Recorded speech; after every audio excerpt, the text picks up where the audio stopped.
जैसे अंग्रेजों ने देश को बर्बाद करने के लिए 2000 से ज्यादा कानून बनाए, ऐसे कांग्रेस ने भारत को बर्बाद करने के लिए 50 से ज्यादा घटिया कानून बनाए। वक्फ एक्ट जैसे कांग्रेस ने 50 कानून बनाए। और कितना घटिया कानून! 1913 में पहला वक्फ एक्ट बना और वो चला 1953 तक। उस 50 साल में वक्फ बोर्ड की जमीन हुई 50,000 एकड़।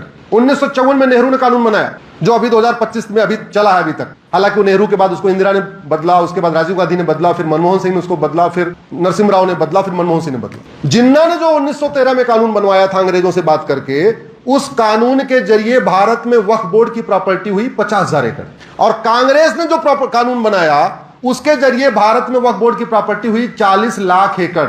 जिन्ना वाले कानून से कितनी हुई जोर से बोलिए जरा, और नेहरू वाले कानून से 80 गुना बढ़ गई। अब ये बताओ, भारत के लिए जिन्ना ज्यादा खतरनाक या नेहरू ज्यादा खतरनाक? जोर से बोलिए जरा। भारत के लिए जमातें ज्यादा खतरनाक या कांग्रेस ज्यादा खतरनाक? अब जब कांग्रेस इतनी खतरनाक है तो कांग्रेस की निंदा करने से कुछ नहीं होने वाला। कांग्रेस को बस उसका पोल खोल करने से कुछ नहीं होगा। भारत को बर्बाद करने के लिए जो कांग्रेस ने कानून बनाए हैं, जब उन कानूनों को जड़ से खत्म कर देंगे तब जाके भारत सुरक्षित होगा। अभी आपने सुना होगा ना वो छाऊर जलालुद्दीन का केस, अखबारों वगैरह में सुना कि नहीं सुना? उसको फंडिंग कहां से आ रही थी? विदेश से। और किसके जरिए आ रही थी? एफसीआरए के जरिए। मनीष जी एफसीआरए को जानते होंगे, जो भी सीए होंगे उनको पता होगा। और एफसीआरए कब बना? 2010 में। कांग्रेस ने 2010 में एफसीआरए बनाया इसी काम के लिए था। और जितनी विदेश से फंडिंग आती है उसका 90% जो फंडिंग है वो इसी काम में जा रही है।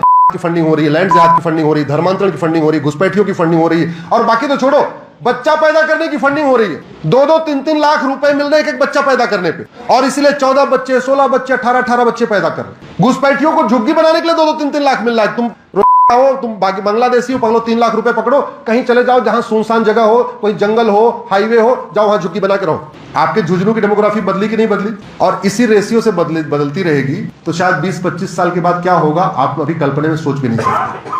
और हम कल्पना, ये मानव स्वभाव है, हम कड़वा सच सोचते ही नहीं, हम मीठा मीठा सोचते हैं। जैसे मुझे पता है मेरे पिताजी जाएंगे, नहीं रहेंगे इस दुनिया में, सबको पता है। हम लोग सोचते हैं क्या? नहीं। हमें पता है हम भी मरेंगे, हम सोचते हैं क्या? नहीं। हमारी पत्नी भी जाएगी, हम सोचते हैं क्या? नहीं। ये मानव स्वभाव है कि जो भयभीत करने वाली चीजें होती हैं वो भले सत्य हो, हम उसको सोचते ही नहीं। मैं आपको कह रहा हूं, अगर लैंड नहीं रुका, धर्मांतरण के लिए कानून नहीं बना, घुसपैठियों को नहीं निकाला गया, जनसंख्या विस्फोट नहीं रोका गया, तो शायद आप जो झुंझुनू के बारे में कल्पना नहीं कर रहे हैं वो होगा, 100% होगा। जो आप फतेहपुर के बारे में कल्पना नहीं कर रहे हैं वो होगा। और बाकी तो छोड़ो, जो भारत के बारे में नहीं सोच रहे वो भी होगा।